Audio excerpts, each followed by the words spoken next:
করার পরে পুকুরের তলদেশে যে কাদামাটি রয়েছে সেটাকে আমরা পরিষ্কার করব।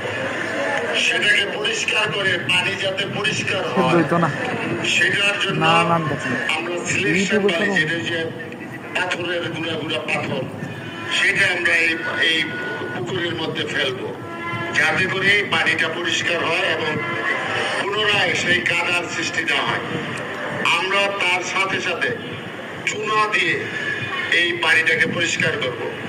এখানে তো ওয়াকওয়ে হবে এবং ওয়াকওয়ে এরকম ভাবে হবে যেটা এই পর্যন্ত বাংলাদেশে এই ধরনের ওয়াকওয়ে হয় না। সেই ওয়াকওয়ে পুরোটা পুকুরের মধ্যে ওয়াকওয়ে হবে এবং অনেকগুলো ঘাটলা হবে। এই পুকুরে আমি সাঁতার প্রতিযোগিতা করব, সাঁতার প্রতিযোগিতা আয়োজন করব। এই পুকুর এই এলাকায় একটা পর্যটন, ধর্মীয় পর্যটন শিল্পে পরিণত হবে।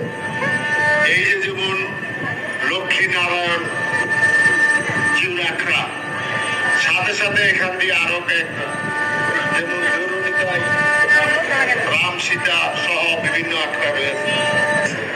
আমরা ক্ষমতায় আসার পূর্বে এই হিন্দু সম্প্রদায়ের মানুষরা নিঃশ্বাস ছেড়ে বলতো যে আপনাদের এটা হচ্ছে, আমাদের এটা হচ্ছে না।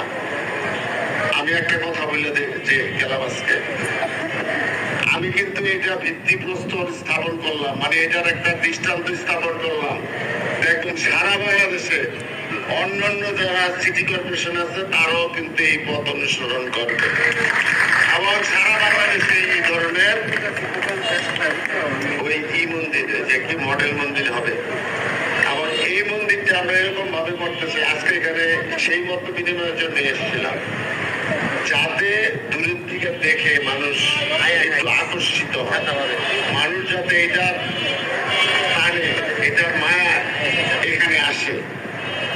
একটা বিষয় হচ্ছে খুব সুন্দর জায়গার মধ্যে কিন্তু প্রার্থনা করতে একটু বেশি শান্তি লাগে, তাই না? অনেক সময় একটু অনেকক্ষণ বসে তারা কথা বলে বা প্রার্থনা করে। তা আমরা সেই ধরনের একটা মন্দির করতে চাই এবং সেই মন্দির হইলে, এবং আপনাদেরকে কথা দিচ্ছি, এই যে এখানে যে দাবিটা আসছে এটা তো সময় সাপেক্ষ ব্যাপার।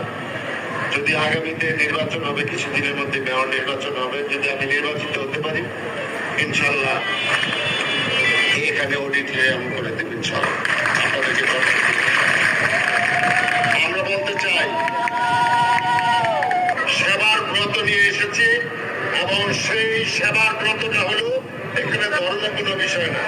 এখানে আমরা সবাই বাংলাদেশি, আমরা বাংলাদেশের মানুষ, আমরা হাজার বছর যাবৎ আমাদের যে কৃষ্টি, আমাদের যে ঐতিহ্য, যে আমরা সকল ধর্ম একসাথে মিলেমিশে বাংলাদেশে বসবাস করেছি, আগামী দিনে যাতে আমরা সবাই মিলেমিশে এই বাংলাদেশকে একটি আধুনিক বাংলাদেশ হিসেবে গড়ে তুলতে পারি এবং সেটাই হলো আমাদের প্রধানমন্ত্রী তারেক রহমানের মানে অঙ্গীকার।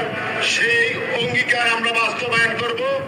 আমরা কারো কথায় নয়, আমাদের সদস্য সচিবরা বলেছে যে সবার আগে বাংলাদেশ। এটা কার কথা? এটা হলো আমাদের প্রধানমন্ত্রী জনাব তারেক রহমানের কথা।